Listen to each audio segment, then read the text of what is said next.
and full transparency, unfortunately we've had to re-record this part of the session and then we'll cut halfway through this to the actual recording as we had a technical difficulty there. But Ramadan Kareem to you all, and welcome to our presentation, and I hope that you are all well and at home in these challenging times, and that we're really used to the way that we're doing things differently today, as we would normally be presenting these to you in person and in conference rooms around the GCC. But here together we have a number of people around the region who are joining us from Kuwait, Bahrain. We have some people from Oman, from Qatar as well. All of these people joining us at that time, and it's great to have you all here attending this session. And there has never been a tougher time in business, as this slide really clearly points out. This is something that we used to use previously to this crisis anyway, which is where we see that actually businesses are actually being disrupted around the world and all over, especially in this region, with the Uberization and the changes in technology that's being brought about by the digital transformations and the acceleration of things that are changing, and the way that people are interacting with their companies and their products and services through this change as well. So it truly has been never been a tougher time to be in business, and today has obviously become a little bit tougher again for a lot of organizations. So without any further ado, what we'll go through just to start you off is really what we like to talk about first of all is just to understand what the environment is like today and the opportunities out there for digital, and what are the things that are actually moving and changing the world today, and where we see the opportunities and the value that's being generated out of these areas as well. So, of course, when we talk about artificial intelligence and big data, this with digital and data, these things go hand in hand, and we need to be aware that now with this digital transformation is also bringing a vast amount of information and data that's doubling every year. So this amount of data that we're collecting needs to really be managed a lot more carefully and better, and this is where AI and analytics comes along to make sense of this information, and it's going to be a $30 billion industry by 2025. Marketplaces, of course, this is where organizations are coming together a lot more. We're seeing people collaborate with other organizations and even with customers. How do we do this? How do we create these marketplaces to provide these kind of mashups of services that industries are doing? And that's through this marketplace environment of people actually putting their products and services out there, they being on, sold, resold by other people, and actually collaborating in a way to create extra value on top of things instead of doing things just by themselves as well. Now, ubiquitous and automation. Now, of course, this is a trend we're seeing today in the digital world, is that a lot of our transactions are now being automated and have very little human interaction, or human interaction where you need it and where you don't need it. So a lot of that back office that was done that we never saw anyway is now being replaced through automation, and we're seeing 85% of all transactions to be moving in this kind of manner by the year 2025. So that means that only 15% of transactions will actually be done entirely with a human interaction in there as well. The rest of that will be done automatically, and we need to move to that quickly, and the technologies and how to do that is critical for any organization to succeed today. The Internet of Things, now we're seeing this coming to the fore at the moment with what's happening today. We're understanding that there's a lot less contact going on, or we're actually trying to understand from remotely without having to send people out there what things are going on in our environment, and then being able to create decisions and act on that data. So 25 billion devices by 2025 is a huge number, but more importantly, I think behind this story is the Internet of Things is growing dramatically, but this is also compounding the problem that we have with our analytics and data in the top left there. So they're actually feeding in on each other. Internet of Things is one point, but actually how do you actually act on those and be able to work on those when you cannot do those things manually? You'll need systems and analytics and event-driven processes to be able to work on those as soon as we detect a change in our environment to be able to work on. The blockchain, of course, this is a journey which has gone through its trough of disillusionment, as I think you can call it if you know the hype cycle. This is where we're seeing that people have actually tried a lot of projects and actually seen that the use cases really weren't there. However, in a lot of industries, such as banking and the logistics supply chain, we're seeing there's some huge savings that can be made here. Also with provenance, and we'll talk about the effect of COVID, but actually understanding where products are and where they've been is only going to get more important when people are more critically sensitive about the safety and the validity of a product and service. So that's only going to come into its own more as well. one of my favorite as well is the optimization of the human experience. And, we've all seen those experiences today, like the Go product that Amazon has created, which is where customers can walk into a store, pick a product, and walk out. This is really taking experience and customer experience to the extreme, removing any of those friction factors out of that experience and making sure that things are done easily and successfully as possible. So we'll talk about this a little bit later when I talk about liquid expectations, but if your competitors have a way of presenting the product or service that you're providing better than you, then they will be seen as the benchmark and will be disappointed when they find something that isn't quite acting in that same way. We'll touch on that later on. The last item I wanted to touch here in this crystal ball is really to understand where virtual augmented reality applications are going. And at the moment, this is still a burgeoning area, but we're seeing great use cases in maintenance and in training as well. And now not actually having to move several people into a training environment when we can virtualize that environment, understand what it's like before we actually embark on it, testing it out for products, testing it out for service interaction. And I think with the whole COVID scenario, we're only going to see a resurgence of this area of being able to do things from a distance and understand how we can use these augmented or virtual technologies to actually improve that experience. So what does this mean? This is a survey we've collected from Gartner, from Juniper Network, from another couple of IDC as well. These numbers were pretty much from last year. We've updated a little bit for the beginning of the year, but not for COVID. What's going to happen for COVID? We're definitely seeing here, we've overlaid some of the changes that we see happening, and some of them are going to be quite dramatic in some areas. I think automation will definitely see a resurgence, as will digital in general. But things like marketplaces might become a little bit less as we see supply chains being shortened. And we also see the collaboration aspect becoming a little bit reduced and relying more inwardly on things, but there will also be opportunities to expand that. But this is kind of our area where we think these things will change in the last time after COVID. So before we go, now we've covered sort of what we see as the digital landscape going on, but when we talk about digital transformation, and this presentation is transformation, about digital transformation, what do we actually mean when we talk about digital transformation? And this is a really interesting conversation that I've often had with people as I've been working in transformation projects for a very long time. And we see that a large amount of the projects or programs of transformations we're seeing has technically said to be failing. Now, 70% is the statistic that we're hearing, but do they actually fail or not? And I think the question really here is summed up nicely in the slide, and what actually is transformation anyway? Are we aligned on what transformation is? And I think it's actually a little bit simpler than what people try and make it out. I've tried to summarize that in some graphs that I've got here, which is really showing the industrial age and how this has changed our technology. And we see how the technology has updated as we're going along. And we can see that the technologies being introduced have created this rate of change and disruption as we go along. As the market shift happened after that, we see the introduction of other technologies and other digital things will come from an industrial age to the information age, with the mainframe, personal computer, client services once again increase that rate of change and that rate of disruption to quite a large amount of extent. But what we're seeing in the later age today, which we can see how that graph's gone a lot steeper, is that really why we were already digitally transforming all the way through these cycles from the industrial age, information age, to the digital age. But what we're seeing importantly today is that technologies like blockchain, AI, IoT, cloud, containers, all of these things, even the open source cycle that's happening today, allowing people to innovate and change and to pivot a lot quicker with the technologies that are afforded today. Now, I'm not going to divide this up into the 5th or 11th industrial age. Really, this is a continuum that's actually going just a lot faster. Hence the need for transformation and digital transformation and being able to transform and change your organization and pivot a lot quicker because of this change.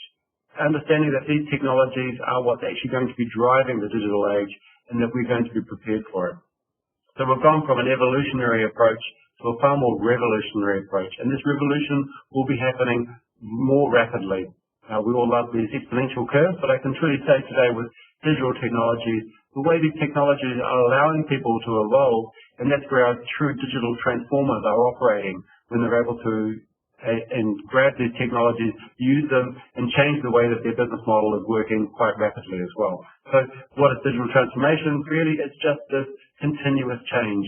It's not really the fact that it's a program or a project, but transformation has always been happening, and today it's just hugely much more important because of the rate of change that it's actually increasing and being able to be prepared for that change wherever it's going to come from.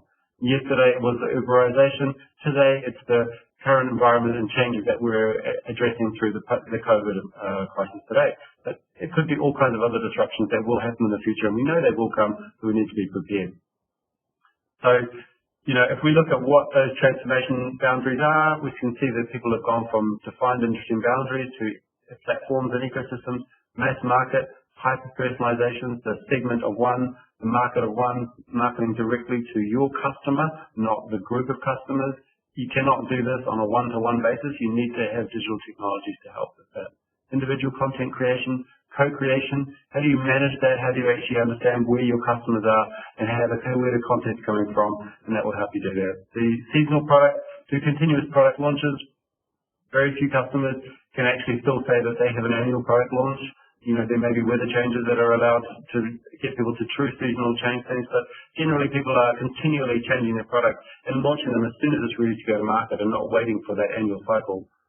The static experiences and really moving to what we call liquid expectations. So people were used to going to places like banks and going to your teller, understanding that you can actually now deposit some money or withdraw some money, which has radically changed today where we see people using their mobile and making transfers instantly to their friends and peers or colleagues and businesses. And now if a customer can do that, they won't go back to that old way. As soon as they find a bank that is not actually offering this kind of a service, they will prefer to stay with their previous one. This liquid expectation is what we can expect from customers. As they traverse their environment and their world and they're seeing better ways to do things, then they're saying that this is the way that they want to do it, and they are going to use that product versus your one as well because they're expecting that. Really, as we can see, transformation was upon us before, but I think today we can truly say that the current situation we're in is really going to accelerate these things. It's a lovely cartoon I found, but it's like, there is a truth behind this. We're seeing that the businesses who were actually digitally enabled are able to capitalize on this. And this is where, if we aren't already, we need to catch up and make sure that we are able to kick off when things happen. So back to when things are going to happen, there's something we have from our partners at Gartner who have looked at really what's happening through this COVID cycle at the moment. And right now, we're in this decrease quite dramatically of spending, and of course the GDPs. Now, we're seeing this uptick again. The GCC, we're seeing something a little bit more like this, and maybe more rapidly as we see that things are opening up again quite quickly in this region. But as we get back, we're going to see quite a big uptick towards August, July, September. This area, and this is your GDP rating, which is very much, when we look at IT spending, it's kind of like 1 or 2% extra on top of that when we talk about IT spending. So we're expecting customers to really ramping up their businesses to come out of this far more prepared, far more dynamic, and able to capitalize on new opportunities towards the August, September time, and ramping up to that. So the quicker that you can get ahead of your competitors, the better. So yeah, we'll go on and we'll start talking through what we thought of where people are in their digital transformation cycle. This was done with our partners, IDC, in our digital summit last year. Now, from this, we were able to survey the customers in the region, and we found this is the profile that we kind of understand within our region at the moment. In fact, this was last year. So we were saying that pretty much there's a 16% of the population out here is still resisting the digital mantra, and why should we do it? Now, the Digital Explorer, a larger segment, nearly a third of people are just exploring digital and what that actually means and how you can actually be more dynamic and more flexible.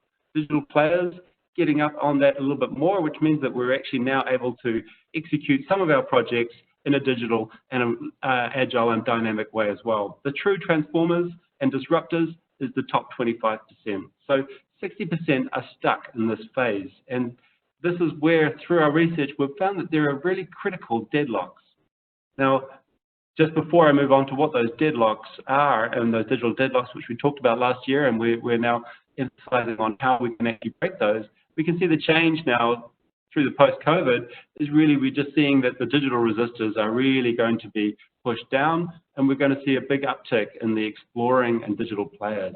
Now, what is the barrier now that's stopping people? I haven't changed the number up top because I don't believe that without true strategic thinking and true understanding of how we're actually able to break through those deadlocks, then we won't be able to move into this true transformational or disruptive technologies as well. So if we look at what we talked about last year again as well, and this is all very relevant today, we reviewed this and said this is pretty much where we were. So and where we are today, and what are those barriers that most organizations prevents them from actually moving into these upper layers to actually become a true digital transformer, actually being able to change and pivot. One of the first key areas that we look at is the lack of secure infrastructure and agile technology infrastructure.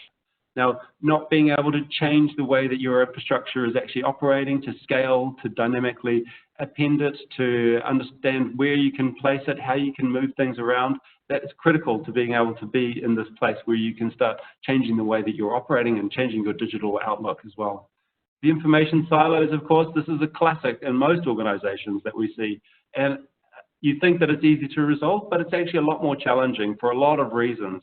And breaking down that, and we'll show you some ways of how you can actually move through that coming up in our sessions, the information silos. The last one, of course, is the outdated and highly manual business processes. So when we talk about the processes that we have today, we often don't even know really where they are, what they are doing. We think we know, and we have them probably sometimes drawn out in nice flow charts, but what's actually happening in the business? What actually do we need to change? And where can we actually start automating and getting the best value out of these? We'll show you some ways of moving into the automation world as well as we go through. So these three pillars we've looked at of being key to breaking through that digital transformation barrier. And first one, I'll just give you a little bit more detail of what we mean when we talk about building agile, secure, scalable digital infrastructure. What do you actually need to do for that is making sure it's fully scalable. How do you actually go from moving it from a small site to all of a sudden being able to handle, from 50 customers up to 100,000 over a week? Because this is what happens when you become a digital transformer. When you're disrupting, you need to be able to scale. As soon as a site doesn't respond, you've lost the customer. As we've seen a number of times, when products are launched and they aren't able to handle it, they actually fail quite rapidly as well, even though it may be a good proposition. Importantly, how do you manage your cost as well? We're seeing an explosion of cloud technologies, and we're also seeing an explosion of customers coming back from cloud because of the cost overruns. How do you control those costs? How do you manage those? How do you actually make sure you can actually do either some on-premise for some of those important loads and cloud presence for those near the edge, near your customer as well? So having an easy to deploy and maintain environment as well is critical. It's fine having the best infrastructure, the best technology, the fastest servers. If you can't deploy and rapidly scale that in a way that's actually user-centric rather than being run through your IT organization and not the business user or the IT user that actually wants to affect that change, then you're going to have a bottleneck that you need to maintain. You won't be able to get that fluidity. Now, when we talk about highly secure and resilient, obviously this is critical for most organizations. In fact, all organizations, we can see that why customers aren't using Zoom today is because they bypass a lot of the security. Find the product works extremely well, but the security and resilience is not in there. And we're here to make sure that we can actually bake that into your products and into your services. The last one, available as service. Self-service is key to most of the technologies that we have, and very important here when you're talking about your infrastructure. How do you enable that self-service? How do you allow the user base to not have to go through hoops to be able to expand things when they need them? Now, to that end, we have 2 sessions which are coming up later on this month. We'll show you in the calendar on the dates for that, which is the first one, which is going to be with David and Paul, talking about your hybrid multi-cloud journey. To actually complement that as well, we have a focus specifically on the cloud journey, which is the multi-cloud journey. How do you actually go multi-cloud, hybrid, from the hardware through into the cloud? These 2 sessions are beautifully positioned to help you actually do both of those at the same time. And we're really looking forward to presenting those sessions. They're going to be great. So moving on from our Agile Secure Infrastructure, so what do we need to do to break down the information silos? And really, when we talk about the information silos, it's really being able to transform your data, the data that you have, into data to information. What's the point with data if you can't actually make any insights or any business value out of that? If you can't actually move, you may have a lot of data there, but how do we actually bring those things together and make sure we're talking about the same item when they come from disparate systems and technologies? Perhaps they even come from online, different sources. How do we make sure this comes together in a coherent way? Because without being able to actually look at that and transform that data into insights, we won't be able to apply any AI over the top of it. So what do we mean by doing this? Is we essentially mean being able to efficiently manage your volumes of data. There's a large amount of data. The data in your organizations will be doubling every couple of months, just about every year. I think the whole world is doubling its data, and being able to manage that and being able to do that in an automated and easy way is hugely important to be able to make value out of it. Now, the unified view of your data, understanding what the data is this a customer that we're talking about here? Is that a product? What is this product? How many products do we have? What are the product mix that we have? Where are the problems, the bottlenecks? Actually understanding your data and having that unified view of all your data is hugely important. And then, of course, visualization. What's the point of having this information if you can't actually share it, collaborate with it, and disseminate it to other people, to the business users that need it? And then, of course, we have a monetization as well. Once we have data, this is the new oil, as we say. May not be the best. Now that oil price is at $22 a barrel, we'll perhaps call it the new oil, the new gold of the world, because it is far more valuable than $22 a barrel. And leveraging AI, of course, without having done all of this, if you're feeding bad information into a machine learning model, then you're going to get a bad result out of it. Making sure that you've actually cleansed that data, have all of this up front, and critically, when we talk about this, we're going to talk about our vision for information architecture and our journey to AI, which is through the AI ladder, as we call it, and show you what kind of tools, what kind of processes we can actually apply at GBM to help you to move through this siloed information, moving through it and understanding, building on that, and then actually being able to apply your machine learning and AI on top of that, so that you can actually have insights that are actually generated automatically, or dashboards which are showing people the right data rather than just a report. It's actually showing them actionable, usable information as well, which is critical to being able to pivot. Now, the last area that I'm going to touch on is the optimization of automation and business processes. Now, when we talk about this, we like to think about hyper-automation, but what do we mean by hyper-automation? We mean that we've really optimized the processes so that they are better understood, and actually we've reduced some of the waste out of that. We've then also, once we've optimized them, we've actually minimized the waste. We've understood where the potential bottlenecks are and how we can actually then start to improve those. And then, of course, the next stage is to automate it. Without understanding where your bottlenecks are, how do we know how to automate it? We have some great tools to show you how around automation, but we also have some great areas that we can show you how we're planning to actually help customers understand what their processes are. The intelligent enterprise applications as well. If it's not, there's a lot of people that are trying to home bake some of their applications or their capabilities, things like licensing and basic enterprise ERP functions that actually are capable to be done through our enterprise applications, our SAPs, our success factors and things like that, which we are actually all partnering with to be able to make these intelligent applications part of your enterprise to help you actually move and smooth out these processes as well. The next area as well is through multi-cloud ready. So there's no point having these parts of your business when you can't actually deploy it wherever you need it to be. And multi-cloud ready is a key factor that we have with our products that we deliver. And of course, customer centricity. How do we make sure that your processes are aligned to what your customer wants to do, and actually show you how we can actually accelerate that, improve on what your customer experience is, so that they actually are getting the value that you think you should need. So to wrap those two sessions, that area up, we have two sessions coming up later this month. And actually, I think enterprise applications will be in June. But hyper-automation coming up with Paul will show you how we can use our tools and technologies to actually help you along this process journey, understand the processes and move forward into actually creating what we're calling the hyper-automation world, and allow businesses to change their processes rapidly and quickly and easily, and then also manage and optimize that as well.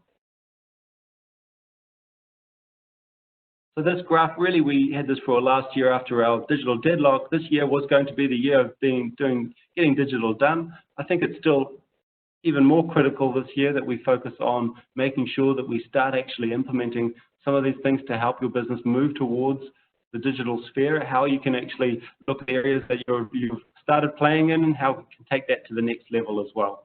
And then you can start doing some innovation realization. That could also move earlier, but it will depend on how much of this you can actually allow to get there, how much change your organization can actually sustain as well.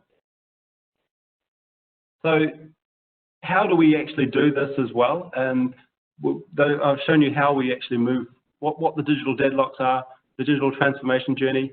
Now, GBM, what we've done is we've created a framework to help us package a lot of our offerings in the way that we work so that we can work in a more holistic way to show it. So I'll just take you through what we've got there. And of course, we look at our industries, finance, healthcare, where we have expertise in. I myself have deep finance and healthcare and communications expertise, but then we also have a lot of consultants who can help you with those specific areas and understanding what your industry is and what needs to be done today to make that a success in the digital transformation journey. Speaking of success, this area, we have built a set of very easy consumable offerings that we can help you with to actually unlock some of this transformation before we even start talking about technology. And this is key to being a successful transformer. It's not just about, we obviously have all the digital technologies, but understanding which are the ones that we should be applying first to help you on your journey. Critically to that is something that I'm a huge fan of is design thinking labs, where we actually try and break down the problems in a lot smaller way, understanding how that sits within your strategy, and then finding the first thing that we can do to actually provide value. And we have a set of tools that I've shown you here how we would normally do this. And generally the Post-it note, our Sharpie, and our workshops was our staple area of where we would actually do these things. And this is some slides from an Oman session that we ran, and fantastically engaging. And what we're doing now is we're shifting a little bit ourselves. We're pivoting to our own digital version of this, where we're creating online labs where we can actually work through with shared worksheets that are online and allow you to actually collaborate dynamically. And this is a really exciting area, and I really hope some of you would like to participate in some of these design thinking labs to understand how we can better engage with your business and understand what technology we can actually help you with. On the back of design thinking labs across everything, we even use it within our process innovation framework, which is where we move from a smaller workshop to actually expanding that, understanding a specific process problem, to understanding how we can actually improve your overall business strategy and processes. Then we can capture these in cloud tools as well. We have a great tool called Blueworks Live, but any other tool that you may have in your organization, we can use that to disseminate it. And then on top of that as well, through this process innovation framework, we've now actually got an area where we've started looking at process mining, which is a fascinating area which would allow you to actually discover what your business process is by analyzing your business events and data inside your organization. It's a fascinating field. We have some great experts who can help look at that as part of our process innovation area as well. Anywhere in your process you want to look at, then feel free to reach out for those offerings as well. The only one I think people would really recognize as enterprise architecture, true enterprise architecture, is an area called your digital portfolio roadmap.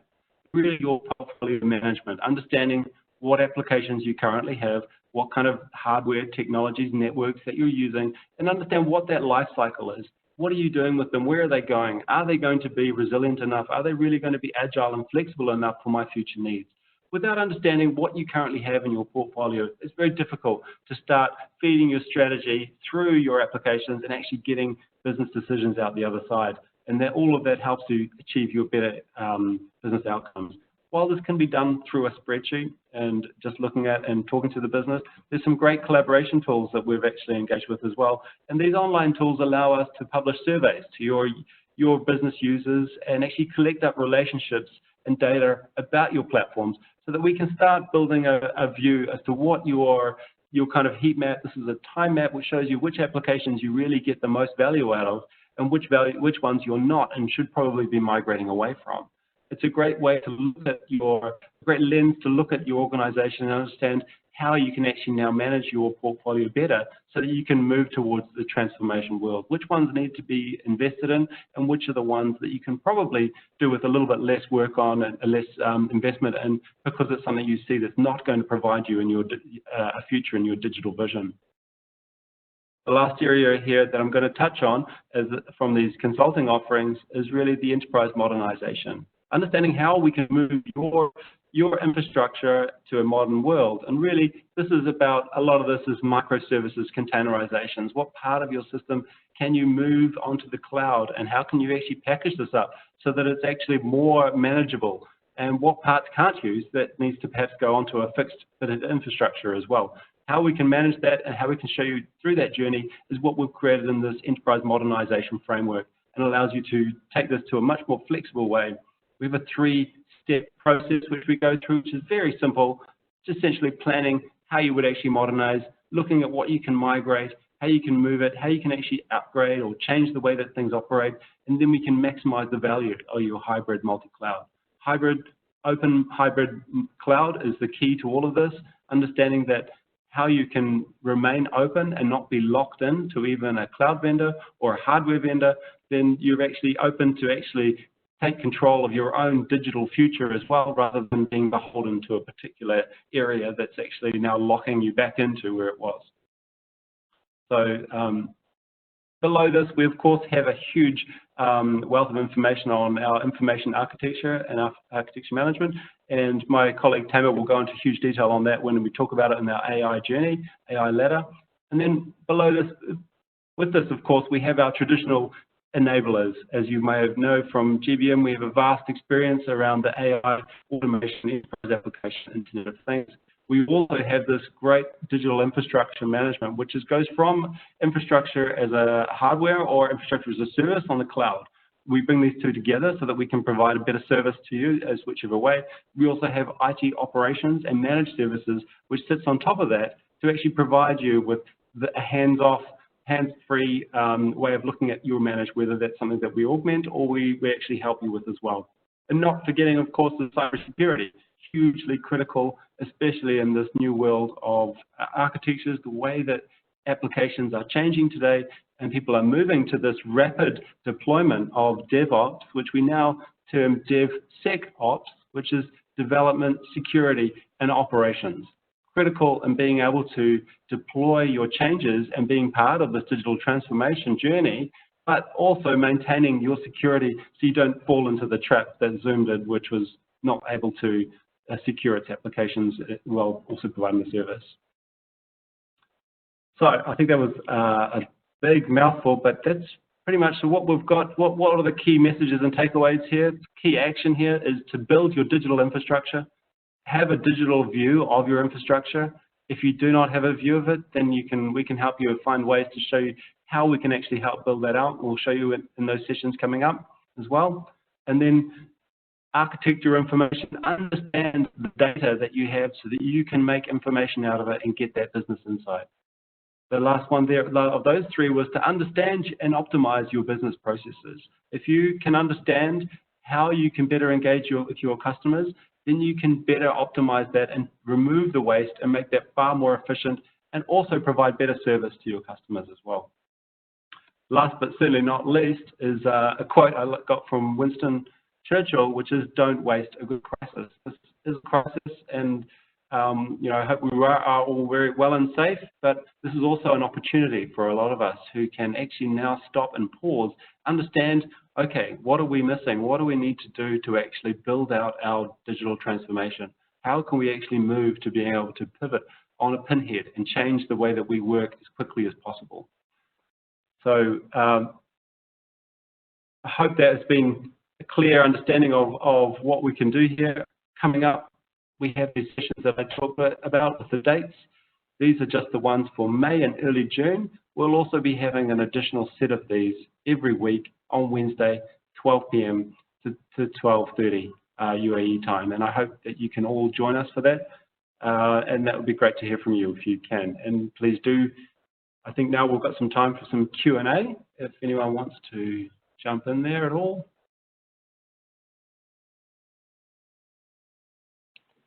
Thank you, Eric. That's all right.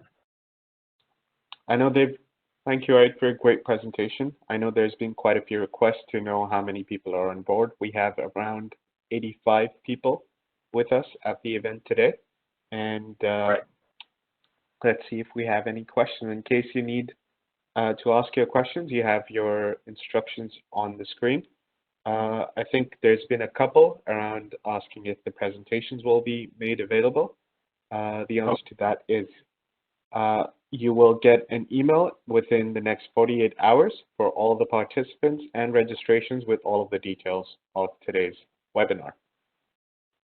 Okay. Let's see. Great. You know, if there's no questions right now, I mean, people can contact us through those channels, and I'm happy to have a one-on-one conversation with anyone in the organization that wants to talk about how we will do that. I'm happy to set up a session to do that as well.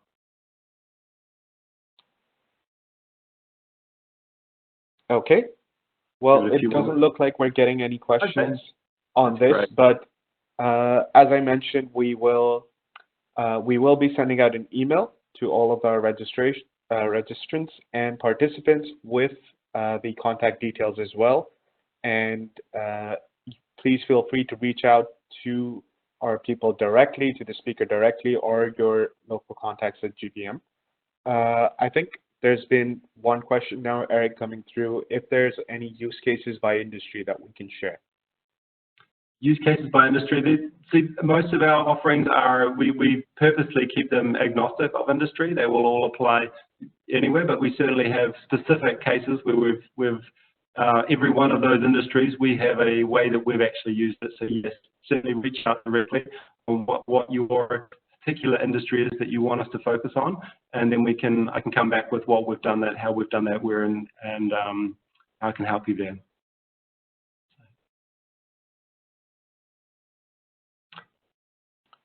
Okay, we have another question. Okay. So, what is your view on which digital technology will impact the retail industry the most? I think e-commerce is certainly the biggest one right now, and the easy way of transacting, even if that's the click and collect model, or whether it's you know, the one-click purchases. Things like Amazon Go, I think, is something worth looking at. How can we? I think we're definitely in this region. There's a little bit of less amount of contactless checkout, which I've seen happen a lot in other regions. So I think that's certainly something that is worth looking at. How can a customer take something in the shop and walk out as seamlessly as possible? And I think that if we can, if anyone can nail that quickly, then they will certainly be the most convenient and easiest way for a customer to do it, and therefore they will, you know, be getting an advantage. So I'd say that's a good area to look at. Great. We have another question. Everyone talks about digital transformation and its importance. As you've mentioned, about 70% of these projects fail. The failure of it is because of a failure of understanding the scope, or hiring consultants that don't understand customers' ambitions. So how would you comment on that, and how do you think GBM can help in that aspect? Yeah, I think that's a really good question, and maybe I didn't follow up on that. You're right, that there's a lot of that technically fail, you know, but what does that mean? And it generally, it means that project wasn't set up right in the start, because to say that you're not going to digitally transform, you're not going to change and adapt to the change that's happening around us is a fallacy. You can't. You have to adapt. You have to change. So digital transformation is happening all the time in your organization, whether you know it or not. It has been happening for a long time. So it's just, I think the packaging of a digital transformation program is probably the wrong way to do this. The way to do it is to say, let's start incrementally and let's start making change and being prepared for the digital change ahead. how do you do that? And this is these deadlocks we talk about. If you can unlock those deadlocks, you will be transforming, whether you call it a program or a project or not. So that's really where because it does happen, they set up these big, vast programs which are set out to transform the organization, when if you think about it, digital technology isn't a sledgehammer that happens instantly. It's generally something that's chipping away at you slowly. Little things are coming along that need to be adapted to and changed to. And being able to identify those and then make that change so that your business is more agile and flexible, that is really the key to being a digital transformer. I hope that's answered that question there. So, you've also, when you have a project, you hopefully have taken that collateral from that project and harvested and taken the best bits of it so that you can use it. Because, just going through the thinking of what transformation is should provide great value to an organization. If it's not in that program, then in the future. Just make sure you don't lose it. That's the issue.